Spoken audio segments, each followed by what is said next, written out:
I guess I wanted to kick off and maybe ask you this kind of self-reflection question. Why do you think, Dandapani, that your message or your delivery or your energy or your experience resonates so much with so many people? Because it clearly does. I would say a couple of things. One is that it comes from a place of selfless service. When I lived as a monk for 10 years, one of the vows we took, the ways of life that we lived was selfless service with no intention for personal reward. So my goal when I put these teachings out there or share what my guru shared with me is the idea is how can I help somebody?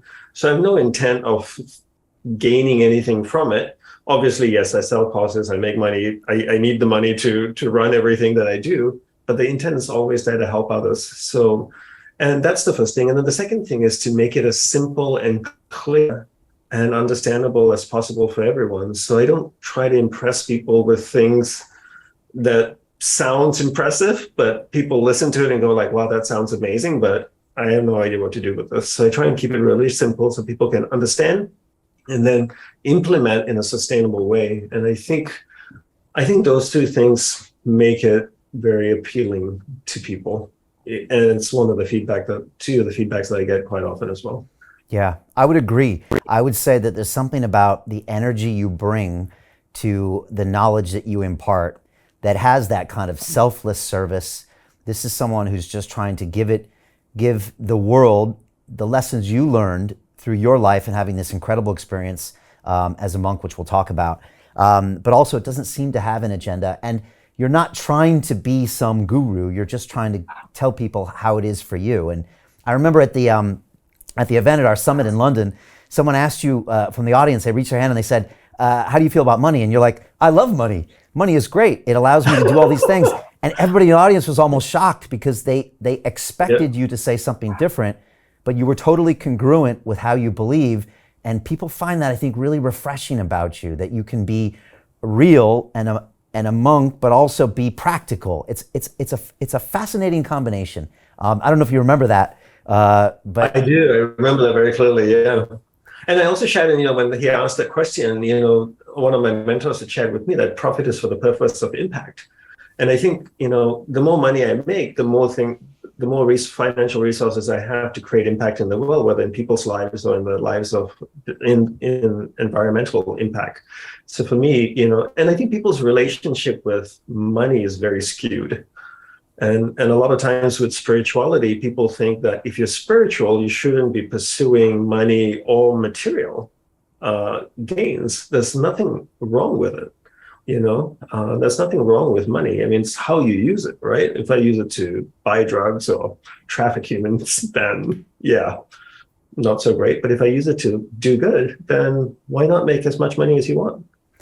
Yeah, as you can. I agree. I mean, we have an academy we've had since 2015, and I teach lots of aspects about business and finance. And I'm telling you, Dandapani, one of the biggest problems my students have is they have a dysfunctional relationship with money, and they feel like money is bad or dirty.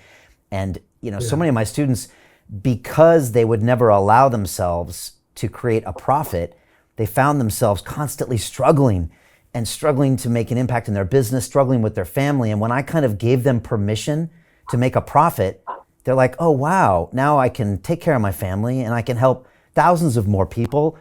Wow, actually, I can kind of get over this. And like you said, some people, like if they're in the meditation space or the movement space or the spiritual space, it feels to be not congruent to also be okay with money. But I think both have to go together if you want to make an impact. Yeah, and that's this old saying, money is the root of all evil. And it's just a ridiculous saying, I mean, everything good that's being done in the world today, whether it's environmental things or helping people or feeding people or orphanages, is run by money. And if you didn't have money, you couldn't run all of those organizations and all those impact work. So you need money, and there's nothing wrong with having the intent to make money. Hey, it's Brian Rose, founder of the DeFi Academy. I've told you my 4-week crypto bootcamp is amazing, but don't take my word for it. This is what my students are saying. The DeFi Academy was an amazing experience for me. It took me totally out of my comfort zone. In this course, I was challenged, I was held accountable, and pushed to do things that honestly weren't always easy. It's been phenomenal, and I can't believe we're already up on our 4 weeks. It has flown by. Going through this DeFi accelerator by far was one of the best courses I've taken. You do this course, you really get into the nitty-gritty of the activities that will make you comfortable with decentralized finance. Thank you so much to Brian and everyone at London Real and the DeFi Academy for even putting together an amazing course like this. Anybody else that wants to do it, please sign up. It is well worth the money.